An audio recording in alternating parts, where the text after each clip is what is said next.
Just a flag, huh? Nothing special, right? To be honest, showing you the flag of my home country feels a bit weird to me. Actually, just seeing it makes me feel slightly uncomfortable, and I'm not the only one. Let's have a look at this. This personification of fragile masculinity should be familiar to you. If not, you have a lot to research right now. And I mean it. Stop this video, do your research, then come back.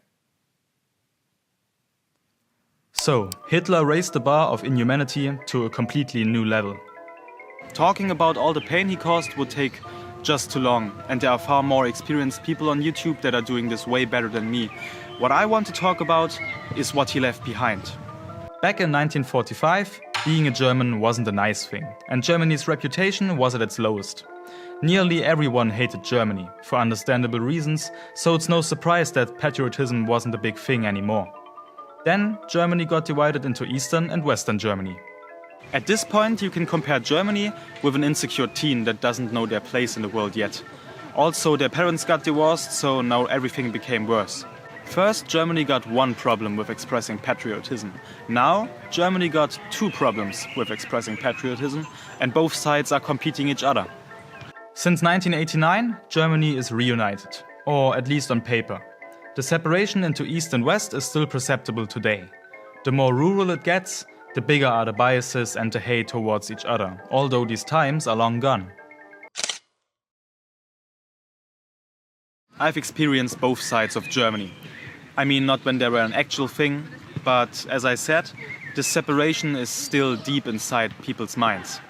I grew up in a village in the west of Germany, where they call former citizens of the GDR Ossis. When I was 13, we moved to Leipzig, a city in eastern Germany, where they used the word Wessis.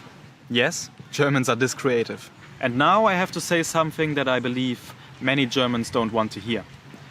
Both sides, East and West, are more similar than they might realize. I'm not talking about stuff like economy or something. I'm talking about people. All the biases and all the hate, all the things both sides claim about each other, well, all these things apply to both sides. So what got all these patriotism problems that Germany has to do with the UEFA EURO 2024? Easy answer: flags. For whatever reason, whenever there's an international football cup, Germans feel the deep urge to buy the exact same products they already own, but in German colors. And I find it a bit weird because the German flag as a symbol for patriotism is a very controversial thing here in Germany. As I have experienced it in the last years, there are two ways to handle German patriotism. One, you show your love for your country and people immediately get a weird feeling about you being a potential Nazi. Or two, you don't have any patriotic feelings for Germany at all. That's it. There's nothing in between, at least not anymore. So the only time Germans are showing the flag is when our national football team is playing a championship. For me, it absolutely makes sense that whenever Germans got the opportunity to show their flag without being considered a Nazi, they will do it, and they will do it as much as possible. And that's fine for me, but in the last few years I've noticed that the patriotism-related tensions also transferred to football and its fan culture. Instead of enjoying the actual sport and the community, people start to instrumentalize the German flag for their political agenda. And this ruins the magic of football for those who want to enjoy it.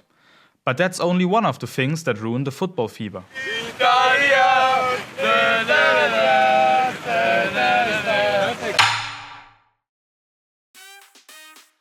If the world knows something about Germans, it's our love for performance and efficiency. This might not be as accurate, but whenever we compete in a football cup, performance and efficiency is a must. We understand ourselves as a football nation, and as a football nation, we demand to win. But since 2014, German football wasn't efficient at all. This also had an impact on our mood, and the reputation of our national football team began to drop, just because we believe that this trophy belongs to us kinda naturally. We barely care about the actual sport, and even worse, we don't care about community. It's all about our ego. But please, don't blame us for having such an intense relationship to football. After all, football makes up a quarter of our culture these days. Since we got a problem with patriotism, it's more or less logical that we got problems with developing our own culture too. I thought a lot about this in the last years, and whenever I think of it, there are only 4 things I believe the majority of Germans would consider as a cultural heritage: barbecue, cars, rules, and football. And since we can celebrate football only every other year, football got a special place in our heart. But as I've already explained, we suck at enjoying it.